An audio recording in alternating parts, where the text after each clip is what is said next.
lesson.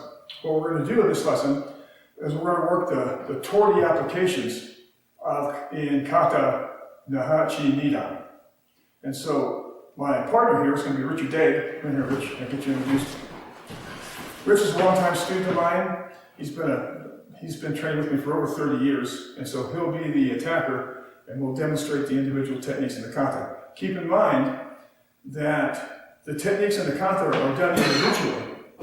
They need to be practiced individually, but in future classes, I will show you the training methodologies, how to put them together, because that's really what makes them effective. Just working the techniques individually makes it kind of an automatic response, but then you have to apply it in the real world in a dynamic situation. Naihanchi Nidan. Hajime. Again, this cross-leg stance is an egress, and it's also a defensive movement for a strike. If I'm here with Rich, and he throws, a lunge punch, let's say, comes through, you step across, my groin is protected, and I deliver a driving knife hand strike to his face. The other alternative, of course, as I explained before, is we engage, he's thrown the punch, and I've hit him several times and he's gone down, and then I push away from him, and in an egress, and if he comes back up and re-engages, we're in a fighting position.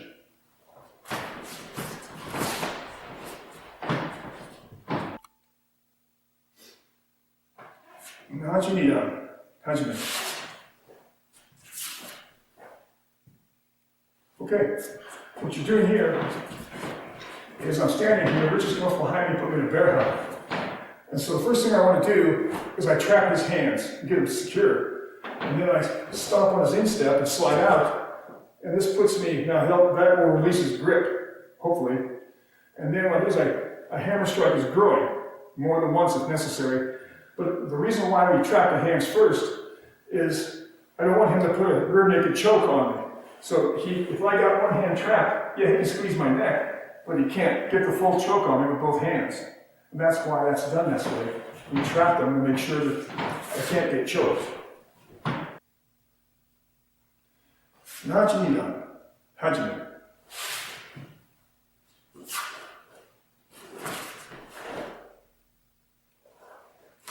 Okay, now, it's done out to the side in the kata, okay? But that's not the way it's applied. The way it's applied is this way, the block and the punch, because everything starts, not to beat a dead horse, everything starts in the Seisan Dachi or the fighting stance in Okinawa Kenpo, Nakamura Okinawa Kenpo. So here we are, he throws the attack, and I block and strike at the same time. Now, when you block in a cue with the palm out and the closed fist, this becomes a trapping of the attacking arm. So if he had, for example, a knife, when you come in, I'd trap it up as well as I'd hit it. And that's what you get. He's completely trapped. As long as he keeps his fist tight, pull your arm away from him. Pull. Come on, pull. There you go. It's difficult. And so that's the whole idea, is block and strike, here, trap, and you don't let him go. You control him, so you have to control him, knee strike, and throw him.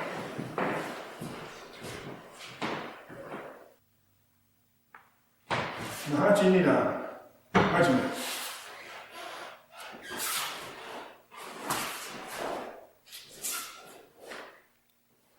Now,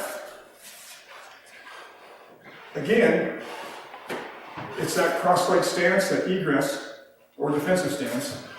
And of course, this is the point of reference. Your solar plexus are protected, but also for this inward block, you notice by keeping my elbow on my knuckles here, with the back of my hand, the block is the same height as my shoulder, so it becomes a point of reference. And then, of course, it's just simply to block and strike with the same hand. So with Rich here, I'm in my stance, he throws a reverse punch, block, and then strike into the face.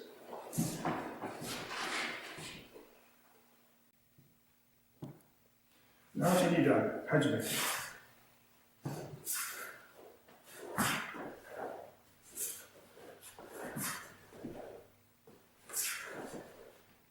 Now, cross-leg stance is a cross-leg stance. You understand that part. Now the difference between moving the direction in the beginning this way, and when we come back, it's a different technique. What it is, it's a driving elbow strike. And the way it's applied is Rich and I are fighting stance. He goes through that reverse punch. I stop hitting. That lays him up. And then I step in and drive that elbow into it, either to the solar plexus or to the face. It's a driving elbow. Again, a little slow. I'm here. I stop hitting. And what I'll do is I'll hit him in the chest. So you get kind of an actual understanding of what's happening here. He comes in. I hit him here. And then notice my feet. They go in a straight line, back and drive into him with the elbow. Thank you, sir. Hajime. Hajime.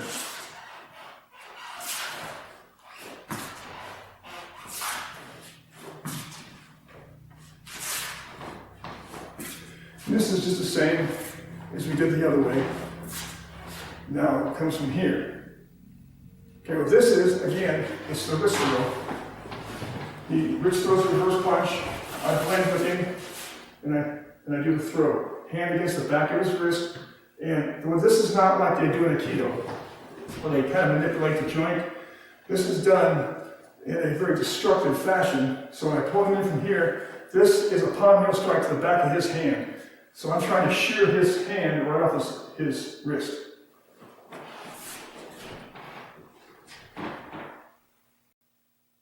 Hajime. Hajime.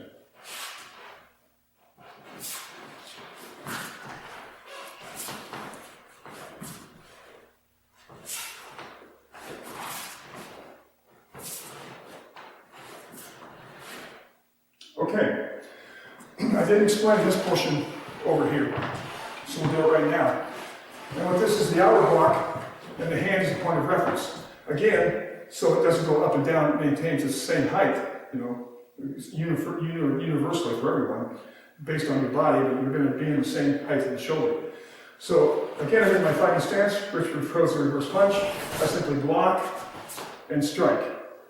And what this represents is the knife hand strike from the horse stance, moving defensively. So Rich throws a kick, again I move off the line, and I deliver the knife hand strike. And you notice it's here. And if I was to block with this hand, just go ahead and throw the punch there. Block, see what happens? It comes across and down, and then becomes the knife hand strike. Okay?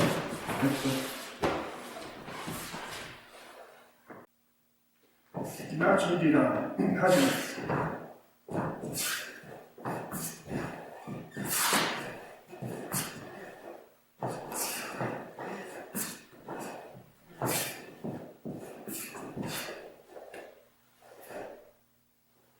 Okay, what's happening here, I'm going to use Rich as the defender, because he's bigger than I am, and so therefore he can actually control me, because it's a big person's technique. He's stronger, he's more powerful than I am, so he can just plant and block easily and defeat my kick. But from here, you rotate on the balls of your feet to the inside, into a horse stance, and this minimizes my target area, and then you block down, and the hand stays here. And so what Rich is going to do, he's going to turn, deflect my kick, trap my leg, and his hand is going to be on my thigh or my leg to hold me in tight. So he'll block and rotate, we'll stop there before he kills me. Okay? And so, from there, that's the ticket. That's excellent, thank you. Now, he won't do this, but what he would do, when I was my leg up, where he trapped my leg. Now what he would do is he's got me trapped. He's got me trapped here. He's going to step back with his front leg, and he's going to throw him on my head. That's what he would do. He's got me here, and he simply just throws. Comes back in and tosses me down. Hajime.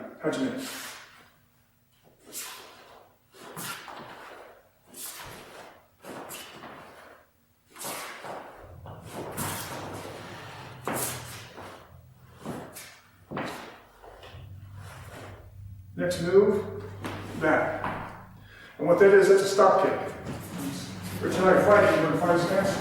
He comes to reverse punch me, and I kick his leg to stop him. And so, you know, I can get him. With a stop kick, remember, I'm stopped hitting him before he hits me. So he's in the process of delivering the technique, and he gets hit.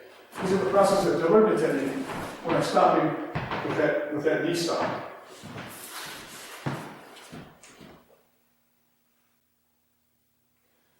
Hachi knee down, Hachi knee.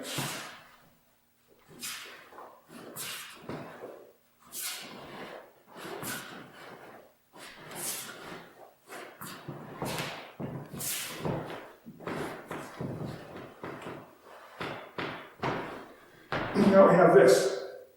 It comes this way. You can't see it because it's done so quickly.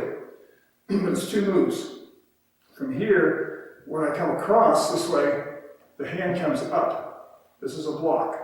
And it turns into the arm bar.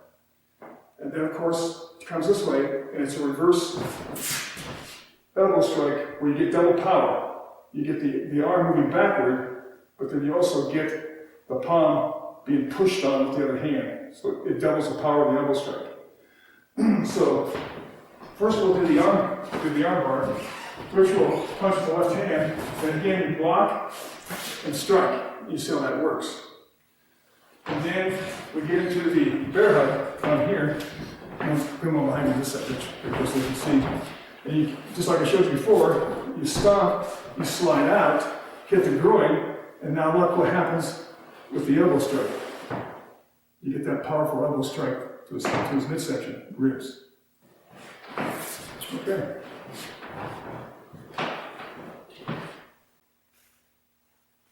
And how'd you knee down? How'd you knee?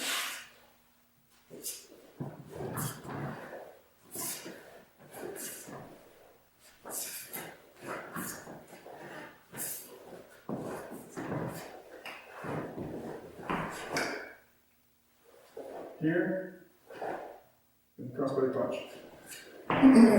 So, looking at Richard, he throws the lunge punch, then you go off the line to the horse stance, you block, and knife hand strike. That's what that is. That's why it comes from here, here. And then, of course, the crossbody punch. Tori explains, it's then shown again, here, and the crossbody punch. Okay.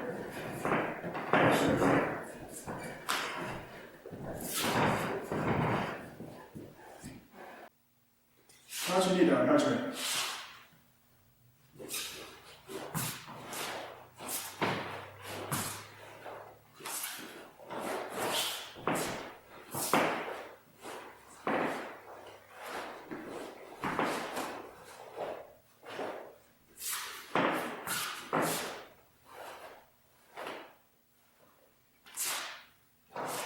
Now, we've already covered these techniques. Remember this, that any fighting system has a finite number of defensive moves and counterattacks. And so that's why you see, well, put it this way, there was a time in ancient Okinawa, you only learned 1 or 2 kata, 3 max. And so as they expanded the number of the kata into the curriculum, when Nakamura did that, he had to add his fighting system and modify the kata to reflect his fighting system, but there was just a finite number of moves. And that's why you see this duplication, both now in the hachis, but you'll see the same thing, more advanced kata. So from here, Rich throws the punch, simply block, and the hit. And then from here, of course, from this way, we're doing that's that crescent block. He throws, for example, he throws a high punch and a low punch there, and it strikes. If he throws a low punch, a high punch, it's a strike. That's what you're doing.